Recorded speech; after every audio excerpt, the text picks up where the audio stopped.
Good afternoon, Rotarians. My name is Alan Stroschein. I'm from the Columbus Fall River Rotary Club. I've been a Rotarian for approximately 30 years. I'm an attorney that's trying to retire, and I'm slowly losing my appeal. This session today is on ethical decision-making for professionals, and that's why I'm here. I've heard Mr. Kyte speak before. He's a wonderful speaker. He's also going to address us this evening. Ethical decision-making is one of the chief responsibilities of any leaders in any profession, especially since ethics is a crucial factor in workplace safety, employee engagement, and productivity. This program will introduce the four-way method for ethical decision-making for working through and communicating difficult decisions with coworkers, clients, and the public. We'll end at 4:10. Richard's indicated that I'll give him a break at 3:55, so we'll have at least 10 minutes at the end of the presentation for questions from the folks that are here. If you have any cell phones, please silence them, and he's, I believe, willing to answer questions at any time if you're really, really interested in asking a question. A little bit about Richard Kyte. He is an Endowed Professor of Ethics at Viterbo University and Crosse. He serves as director of the D.B. Reinhart Institute for Ethics and Leadership. He's an author of several books, including An Ethical Life, A Practical Guide to Ethical Reasoning and Ethical Business, Cultivating the Good in Organizational Culture. He's a co-host of The Ethical Life. It's a podcast, and he writes a bi-weekly column that's in about 73 newspapers nationwide. I'd like to welcome Richard Kyte for his presentation. Thank you. First of all, I've got no PowerPoint, no power, no point. But I have got a handout, a very simple handout, so I can put some at the end of each table, a few back. Anybody not have one? There. You might have a few extra up at some of these. Anybody else need one? Pass that down.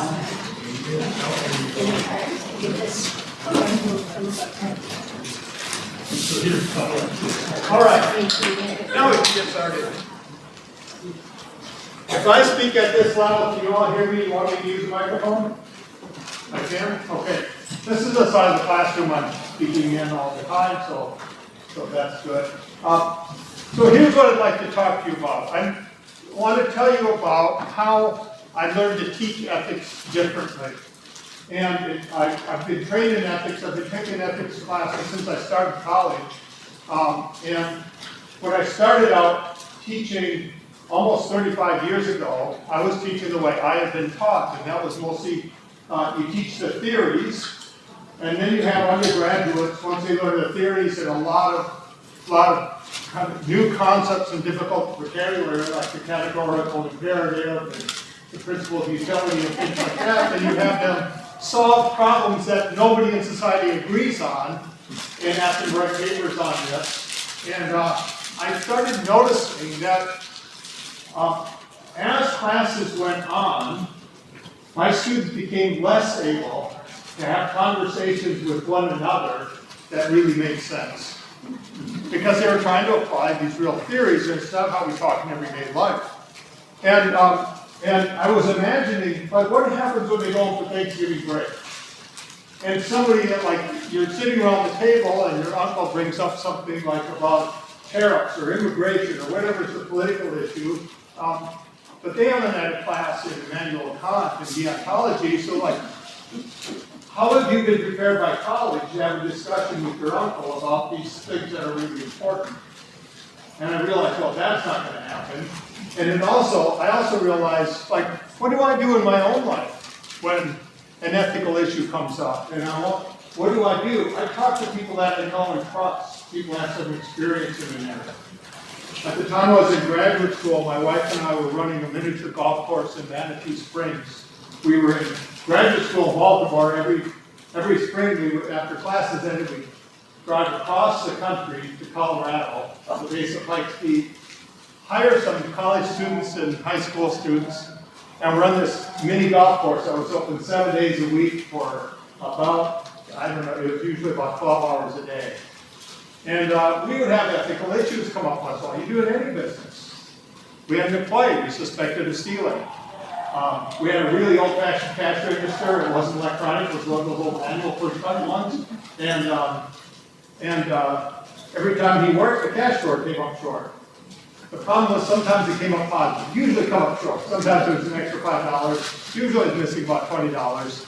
But it was always a different amount. And I kind of suspected he was just really bad at math. But everything we did, so a question came up, what do we do? Especially when his dad was a good friend of my father-in-law. That made it even harder. So so that's an ethical issue. We always have these issues. So what I do? Well, I talked to my father-in-law about it. How do we do it? Because he's been in business a long time. He's somebody I trusted. But this is what we do. When we have ethical problems, we don't go to philosophy professors. Now, as a philosophy professor teaching ethics, I know this. Very seldom do people come to me. Well, I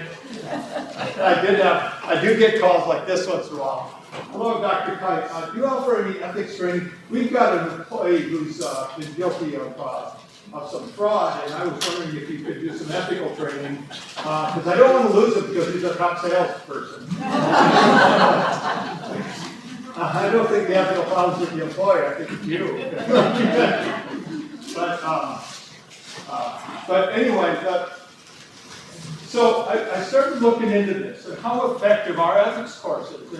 And there was a study that had come out that this was in the early 2000s, that there's pretty good evidence that either ethics courses don't work to make students more ethical, or it's counterproductive.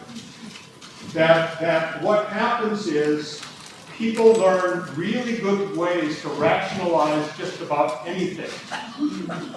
And in fact, the students who are going to taking courses in business ethics and medical ethics at our top Ivy League universities, the ones that went through the ethics courses were guilty years later of being engaged in more fraud than the ones who hadn't taken the courses. That's not a very good sign. And that's the whole reason that we teach ethics at universities. And I started thinking about, so how do we do this? And I remember the experience that I had when I was in Memphis. I served on it was a council of medical ethics for the greater Memphis area, with all the healthcare systems in the area. And we had brought in a guy named Albert Johnson. He'd written a book called Clinical Ethics. And in that book, he had one page, and he called it the 4-box method for clinical decision making. And what it was is just in each box was a list of questions that all had something to do with medical ethics. But I'd gone to a workshop. We actually, this Memphis group had brought him in to do a workshop, and he had taken through, this was all people that work in healthcare, given them a case, had them break into small groups, and said, okay, resolve this case and come back. He gave us all a half hour. We talked about the case. Every group came back with different things. Some had never even gotten close to a consensus. All kinds of different decisions. Then he went through this 4-box method, told us to ask these questions together using the same kind of thinking at the same time. And what I noticed in the group, we had a very orderly discussion because it focuses everybody in the same way of thinking. So we're all thinking about these clinical cases in certain categories. And within a half hour, we had come to our group had come to consensus on what ought to be done. And it was a much more orderly discussion. And the key thing was we just used our ordinary language. The questions weren't something that taught us new terms. It was just ordering our thoughts. And my question was, can we do that with ethics in general? Because that was very focused on medical ethics. Could we do it with ethics in general? So I spent about a year where I just started paying attention to how do people talk about ethics. That is, anytime they have a question about what's right and wrong, how do they talk about it? What kind of language do they use? I was listening to conversations where people would come to things like town hall forums on something that's kind of controversial. I would listen at faculty meetings. Faculty thought I was paying attention to the subject. I was paying attention to the way they talk. And just writing notes. This was the days where we still had local newspapers that would print letters to the editor on controversial issues. There was an issue in the Crosse that came up, whether we should have a casino downtown. And the city was pretty much split. That's population between for and against a casino. And they had, I just started clipping these out and looked at how are people talking about it. And what I found out is that it's pretty easy to look at people's reasons when they're trying to persuade somebody. Whenever anybody's trying to, like they're making a good faith effort to persuade you this is what we should do or shouldn't do, people use one of four ways of thinking. And the first one is truth. That is, they're trying to talk about or tell you about what's actually going on. These are the facts. Or they're talking about the context of it. Like, this is the law that applies, or this is the company policy, or this is the history of this situation. Whatever it is, they're just trying to give you some information about the facts or the context of what's going on. And I'm just calling that truth. Because what they're talking about is what is happening or what happened. The second way that people talk about what's right or wrong is consequences. And this is when people are predicting what will happen in the future. Like, if we do something, such and such will happen. Like, if we allow a casino in town, it's going to bring all these tourists and all kinds of more money. If we bring in casinos, we're going to get a lot more crime. Like, people are talking about the good things or the bad things that would happen, right? That's a real common way of thinking in certain contexts. Another way of thinking is people talk about how others are being treated, whether people are being treated fairly or with respect or equally, according to the same standard. And notice that that's very different. It's very different to talk about how we're treating one another than talking about what will happen if we do something, right? Because actually we might say, like, well, we could treat people really unfairly and we'd have good consequences. Like, that's possible. But the golden rule, for example, is an example of applying fairness, treating people the way you would want to be treated. This is, you're treating people equally or with a standard of fairness. And then finally, there's character. And character is talking about people's motivations. Like somebody is acting courageously or kindly or with greed or anger or fear. We talk about good and bad character traits. These are the ways people are motivated. So when we're talking about character, we're not just talking about the action, we're talking about the person who does the action. Okay? And sometimes we talk about what's right or wrong by what's motivating the people who are doing it. That makes sense? Okay. So, here's what I realized when I started looking at this. So a couple things. First of all, as I started playing with this, I was playing around with, I was figuring out the categories before I had the names. Like truth, first of all, I was just thinking facts. There's facts up there, but it's more than facts, it's also context, So I was thinking about that. I was thinking like consequences or results. Like I wasn't really sure on the names, and I was sitting at a Rotary meeting one day, and we were reciting the four-way test, and I was thinking, it pretty much corresponds to four-way test. Truth, is it truth? Is it fair to all concerned? Will build goodwill and better friendships. That seemed to me like character. And is it beneficial to all concerned? That's consequences. Like, what are the results? And I was thinking, oh, this is really interesting that, like, Taylor thinks of this. The story we get, like, he's at his desk in Chicago, he's thinking, like, like what can you use something that's kind of pithy to get everybody focused on doing the right thing, and he comes up with these 4 questions. I think, okay, so I've got Albert Johnson kind of inspired me thinking about, is there a way to categorize these different ways of thinking? And now I'm sitting at, and he called his the 4-box method. Now I'm thinking, they correspond pretty well to the 4-way test. I'm just going to call it the 4-way method. So that's where that name comes from. So it's partially inspired by Rotary. But I think it's no accident that Taylor comes up with this. What he was cued in was the same thing I was recognizing, that like there are these 4 ways of thinking. And I've looked at this in many different cultures with different languages. There's really these 4 categories. Now there's other ways that people talk when they're in ethical disputes, but not when they're trying to persuade. Okay? Because we have blaming and we have insulting. Like you can do all kinds of things, you know, when you have an ethical dispute. But if you're trying to persuade somebody, to give somebody reasons, then you're always using one of these 4 ways of thinking. And where cultural differences come in is the way in which these 4 ways, like the predominance of these different ways of thinking in different contexts. Now, in the United States, we have a very scientifically oriented culture. And scientists think primarily, they're trained to think in terms of cause and effect. So they think pretty much in terms of consequences. What's before and after. And so when you go to, like for a meeting with engineers, they're talking focused solely on consequences. But that means the real weakness in a lot of meetings that engineers are going to, when they go to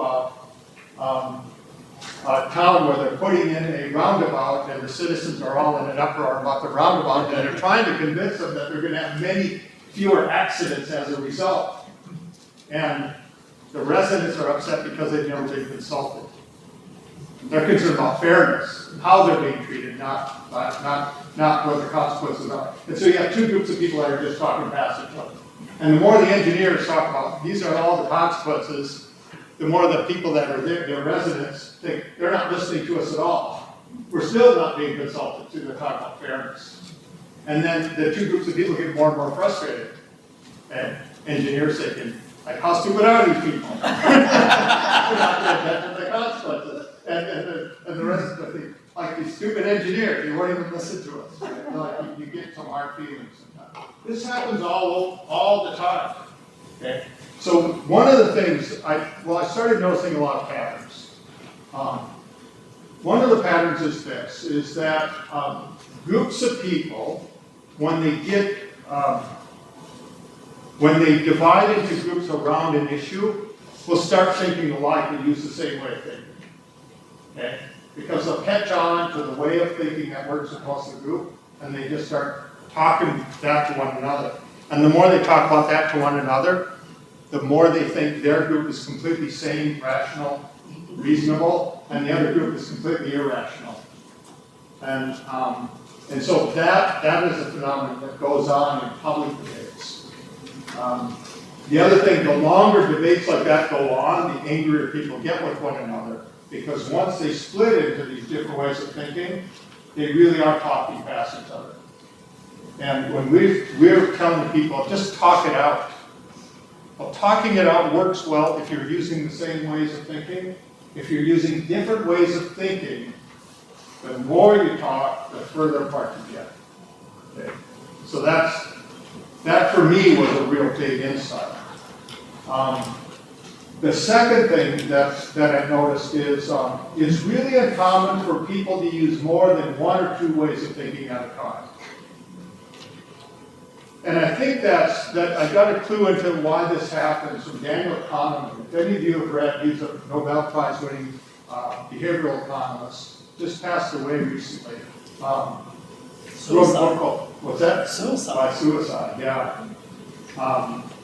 He wrote a book called Thinking Fast and Slow, where he talked about, like, we really use 2 ways of thinking. We have our 95% of our thinking is quick and intuitive, and it's like, if I ask you 2 plus 2, what is it?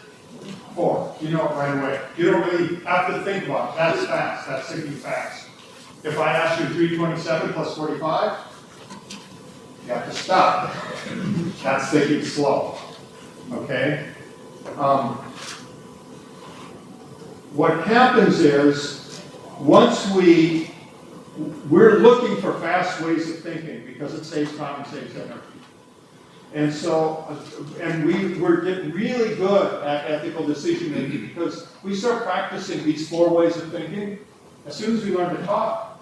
We're teaching our kids at a very young age, don't pull the cat's tail, it's going to scratch you. Consequences, right?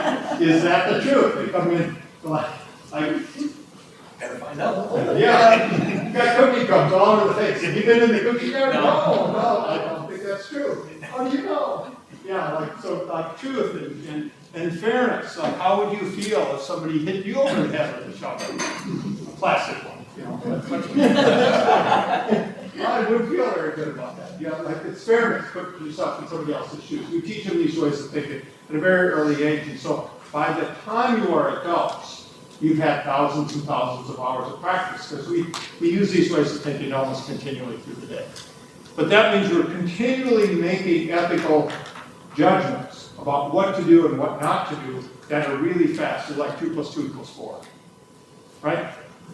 I'm going out the door at the end of this meeting, somebody's right behind me. Do I hold the door open for them or do I just slam it? Right? You hold the door open. You don't spend a long time thinking about that. It's just polite. It's what you do. This is character. Okay? And so we do this, we're doing it all the time, and we're not thinking consciously about how we're thinking. We're just doing this. We've gotten so good at it. It's like driving. Every time you come to a stop sign, you aren't thinking how far before the stoplight do I have to start putting on the brakes. You're talking to somebody in the car, or you're listening to music, whatever, because you've gotten so good at it. This is what most of our ethical thinking, 95% of it, is like that. Occasionally we have these controversies that come up where we find we're in disagreement with somebody. But even in most of those cases, we've already kind of decided what's right and wrong. Okay? And once we've decided what's right and wrong, it seems so obvious to us that we're kind of surprised when somebody thinks the other way. And we don't go back and re-examine. Are there other ways of thinking about this? No, we just say, I've already figured it out. And Sandy here, for some reason, like, she must not be very bright because she's not agreeing with me, and it's so obvious. Right? So, and then, of course, it's mutual. What's he thinking? What's he thinking? Yeah. Obviously nothing, because... Yeah. So, You and I do. yes. It's so obvious.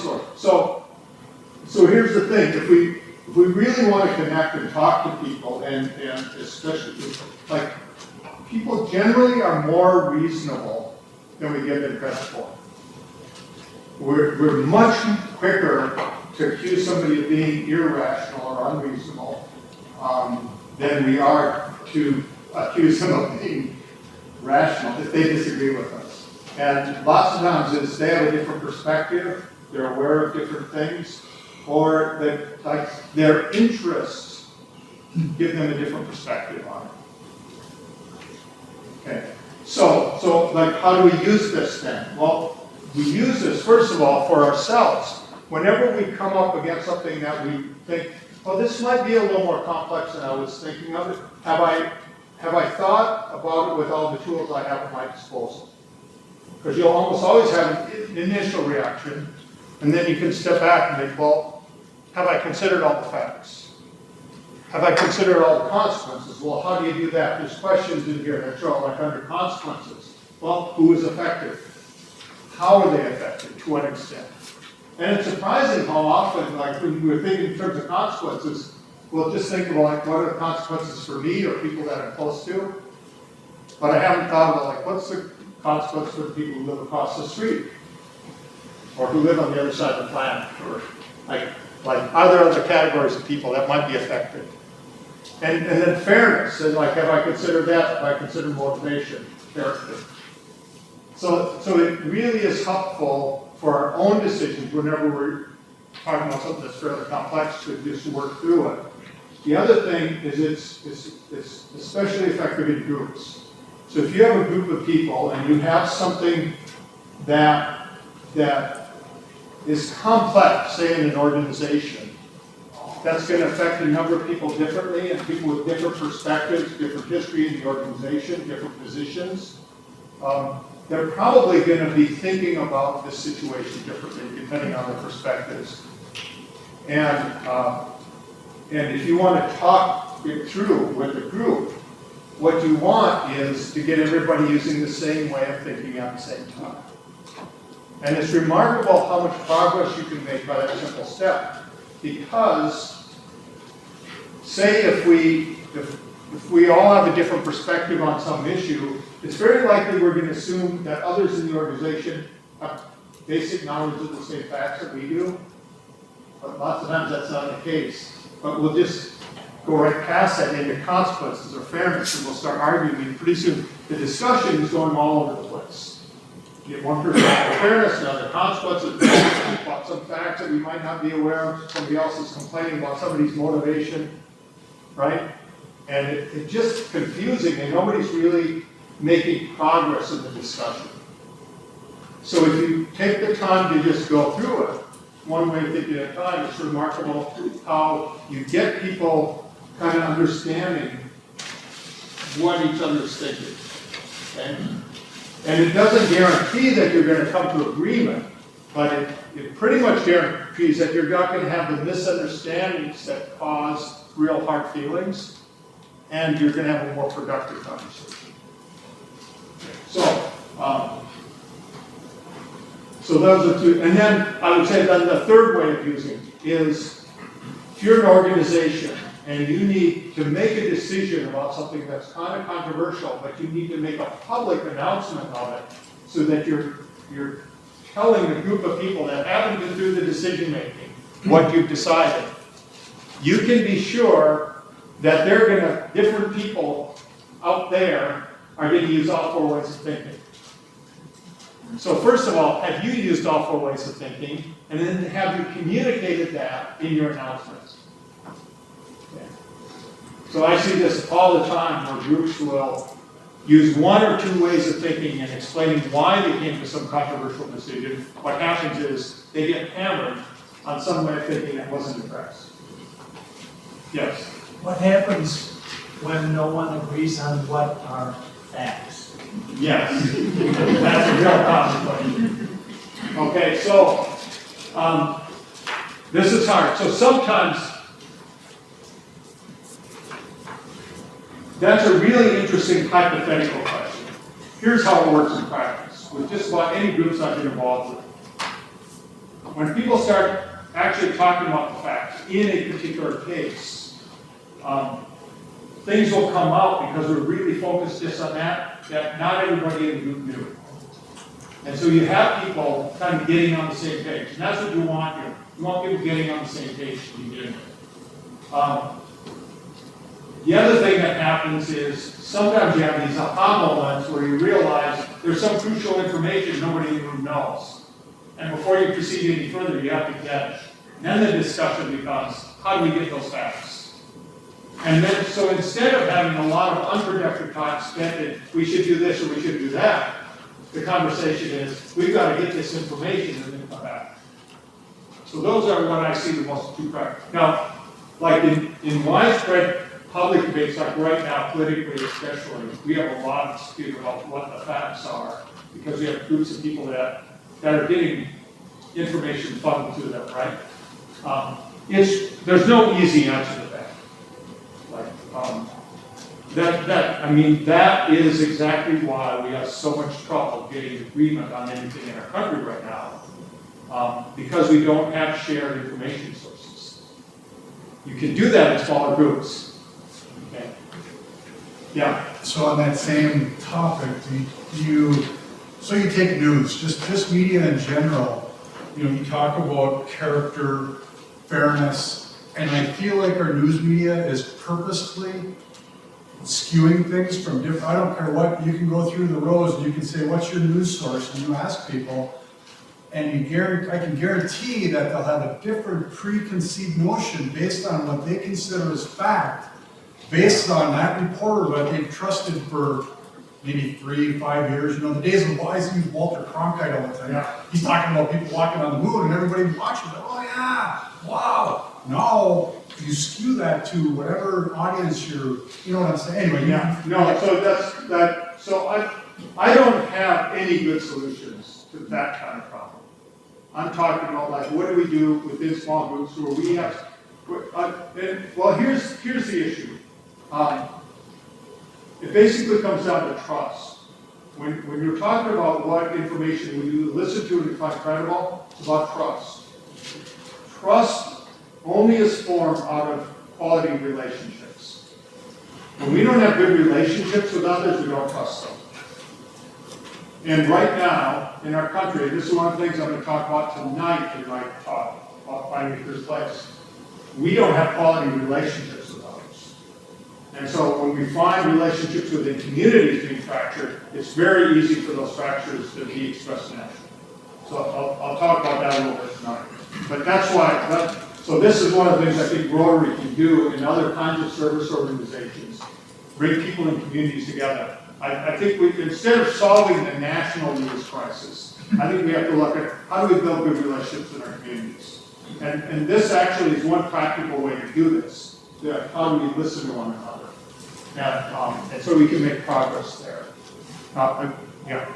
I just wanted to say, interjecting, but Madison recently had a gun control issue where they brought people in from all, it was written up in the State Journal about, they brought it in, the Tennessee 11 or whatever, they came in and they had an advocate for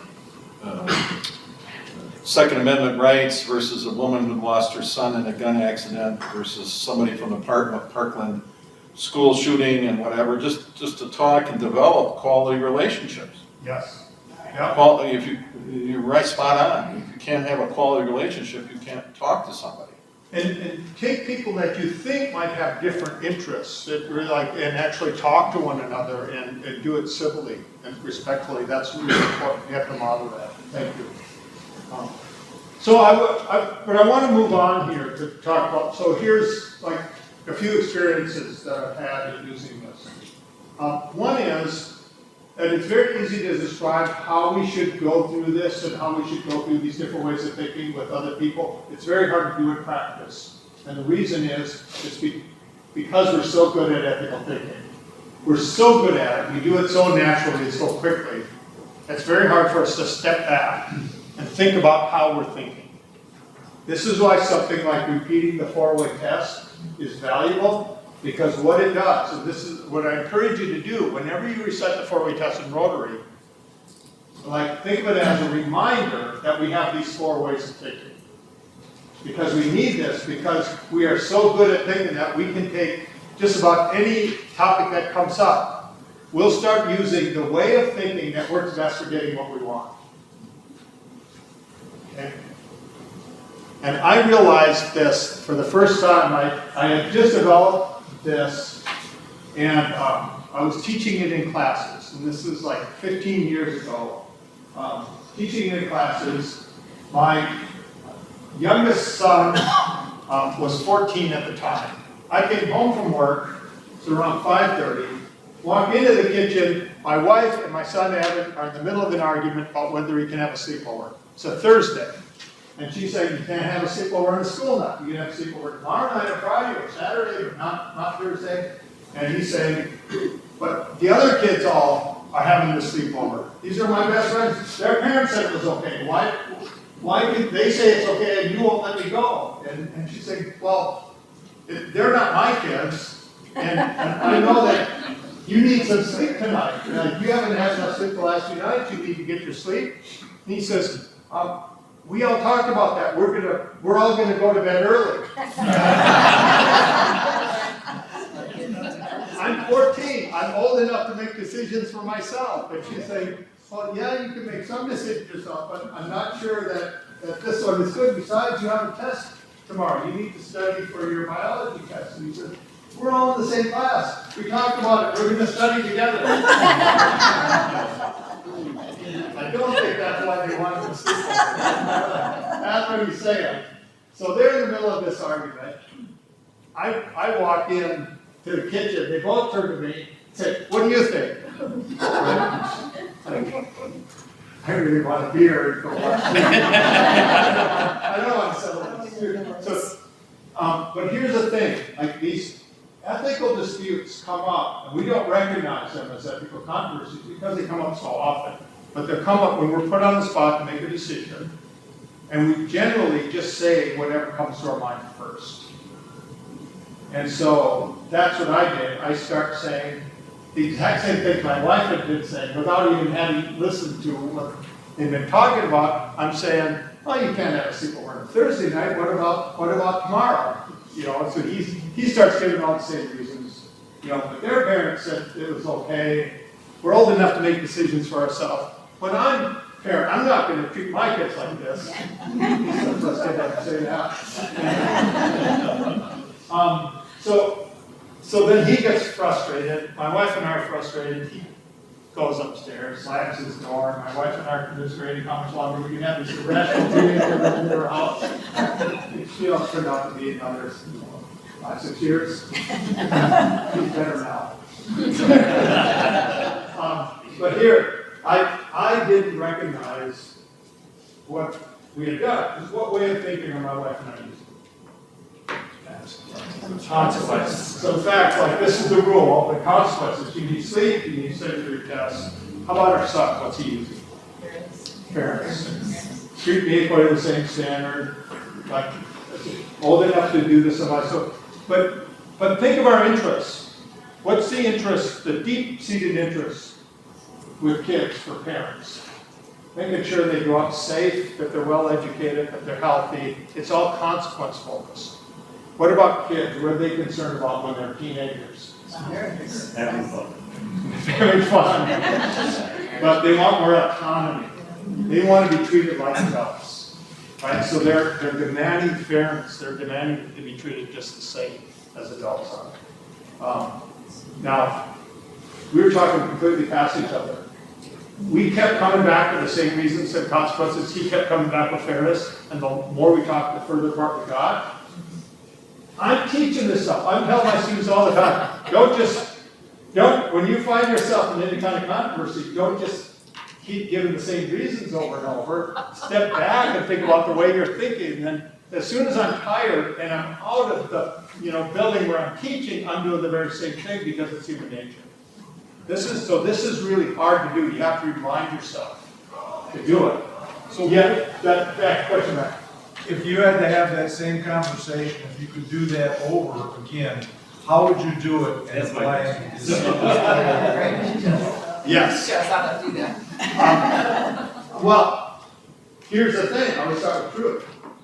What are the facts? And I'll tell you why I know that.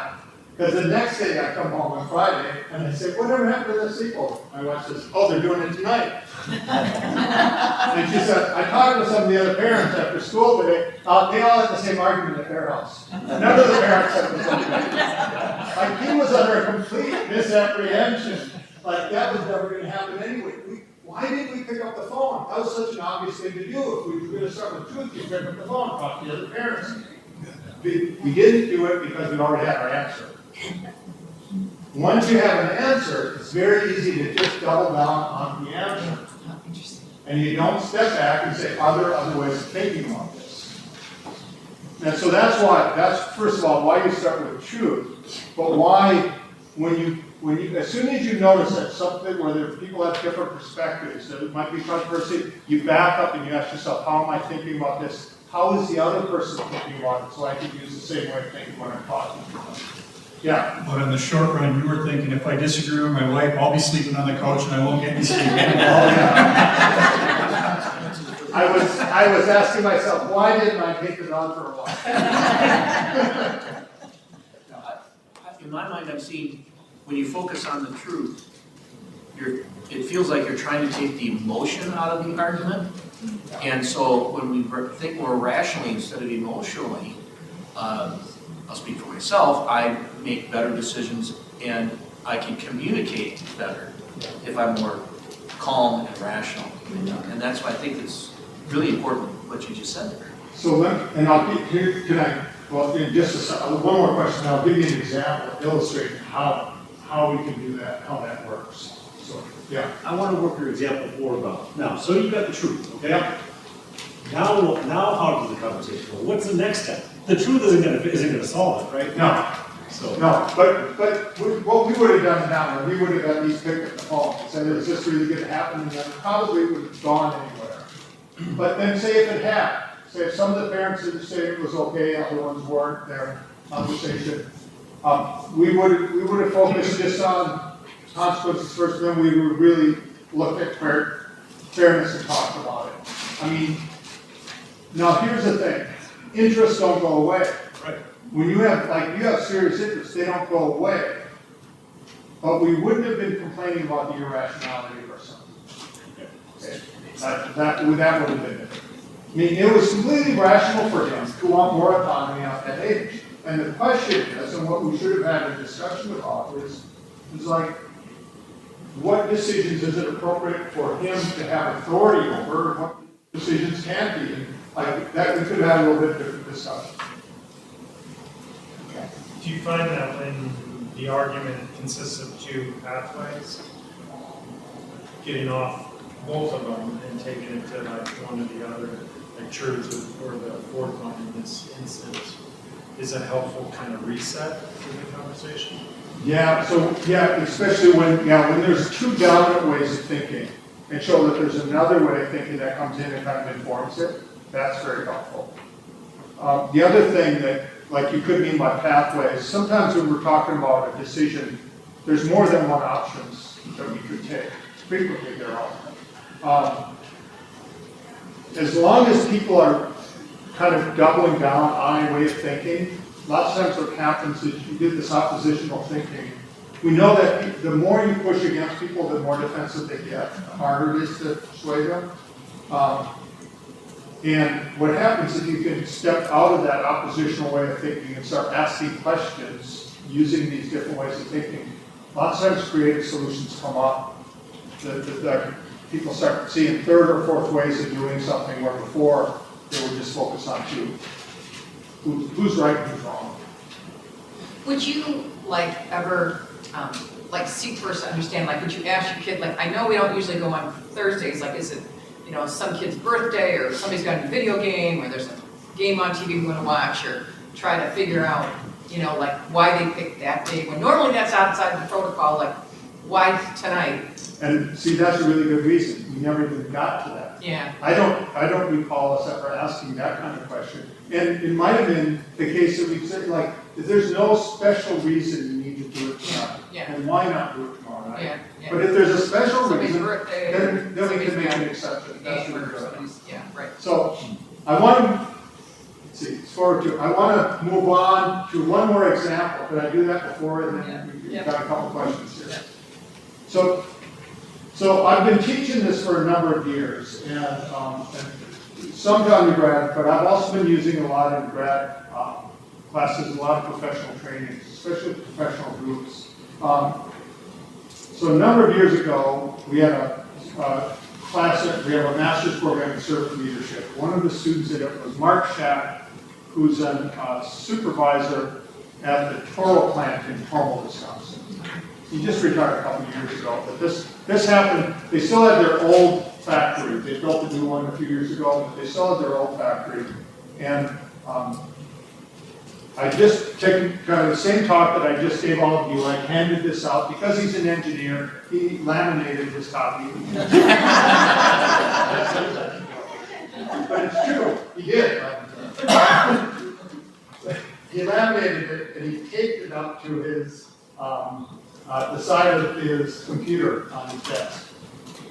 The next day, he's driving home from work, and his phone dings, and he pulls in the driveway, opens up his phone, and here's an email that says fallen light in C32. That's one of the sections of the plant. And there's a photo of a light fixture. It's one of these big fluorescent fixtures that has long tubes. These are heavy steel fixtures that had fallen from the ceiling and crashed on the concrete floor about 6 feet away from a guy who was working at his drill press. And here it was crashed and mangled on the floor. It's a 20-foot, 5-foot high ceiling. So, Mark right away calls the head of maintenance. Says, what's going on? Head of maintenance says, we don't know. I've got a guy on a man lift. He's up there checking it out. I'll give you a report in the morning. Mark goes in the morning, talks to the head of maintenance, who says, well, we figured it out. We inspected that one, and it turned out that was installed without any lock washers. They're bolted into the rafters. These are steel rafters, and the nut is supposed to have a lock washer, because what happened is there was a fan that was vibrating. Vibrations came down the rafter and caused those nuts to come loose, and it crashed. Okay. But he says we inspected the 5 fixtures right around it. They were all installed properly, so we're good. Mark is thinking, we've got 300 light fixtures in this building. Now, so they got a disagreement. The question is, does Mark tell him that he's wrong? And he's got to inspect all of them. And he glances over, he sees this here, and he thinks, oh, so instead of doing the oppositional thing, if there's always reasons behind the reasons, right? Okay. Maybe I can just ask questions, we can go through this and see how it works. So they sit down, they just go through the questions. And Mark's, he's thinking, of course, the head of maintenance doesn't want to interrupt everything else that they're doing and inspect 300 light fixtures, because that's going to cause all kinds of disruptions and delays and everything else, and he's probably got a whole long list of work orders. So there's always some kind of motivation or interest behind things, right? But, so they do. They talk what are the facts here? Well, we've got 300 light fixtures. We know about 6 of them now, but there's 294 that we don't know about. Some of the other facts,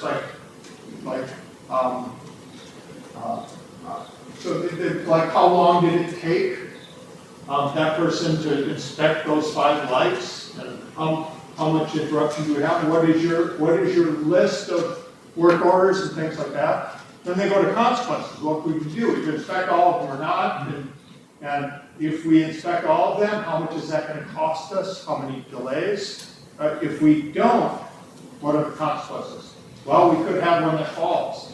What if another one falls? Well, it could hit somebody, it could kill them. Fairness. Okay, here you are, right underneath this light. That's your workstation. Do you want that one inspected? Sure. You do, yeah. Treat people the way you would want to be treated in that situation. Character. We claim that our company values to care about safety. What does a company that cares about safety do? Make sure that everybody's safe. They just go through it. They're asking the questions, they're having a discussion. They get to the end, the head of maintenance says, you know, Mark, I think we should inspect all these lights. Would that be okay with you? Mark says, yeah, I think that's right. He does. He has his team, they inspect them all. It takes them 2 weeks to do all this. They find 7 more light fixtures that are installed without lock washers. He comes back to Mark and says, I think we might have saved a life here. And it taught me something really valuable that, see, I was thinking all the time, I was thinking of this as a way, the best way to reach the right decision. What it did for Mark and his team is it built really good trust. Because that, it empowered them, so that they were all really proud of what they'd done. If he had just told them they had to do it, then it would have been in a position where he would be saying, I told you so. Right? The head of maintenance wouldn't have been proud of what they'd accomplished that way. But now they're proud of it, and so every time I would talk to Mark, he'd have another story about how somebody on the team would say, well, we need to stop and talk about this. And they just pull this out and they go through it.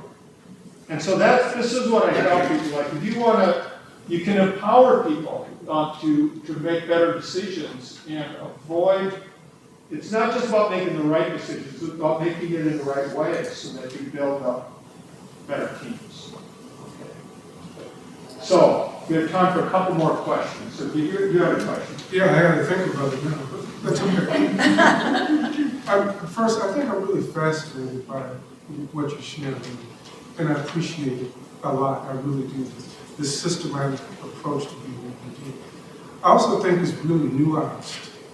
You know, it's very nuanced, right?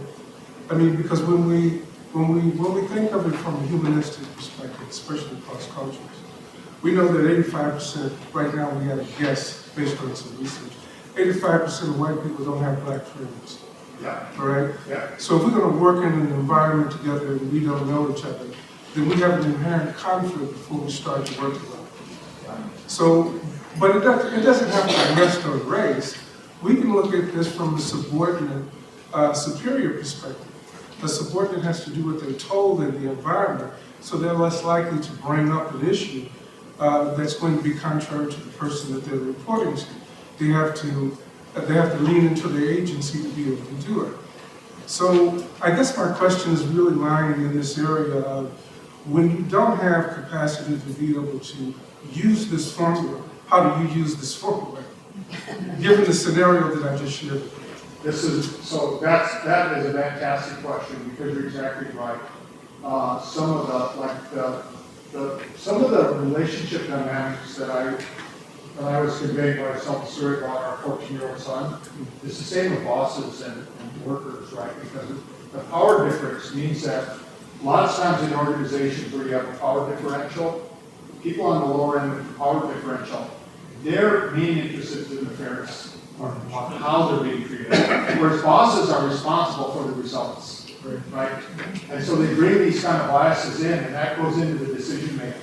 And that is why lots of times where you'll have companies communicating to the workforce, like, we need to do this because of all of these results, and that's not motivating for the people who are listening to it, right? So there are those nuances. But the key thing is this relationship, and I think there's ways of empowering people. And this is mainly what I want. Like, if you do something like this where you empower, like anybody can bring up the questions. The questions don't have to be threatening.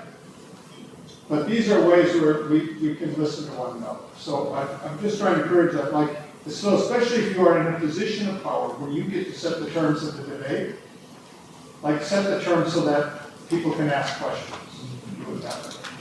Thank you, Richard, for your presentation. I think we have a perfect speaker for this evening. He has podcasts that you can listen to.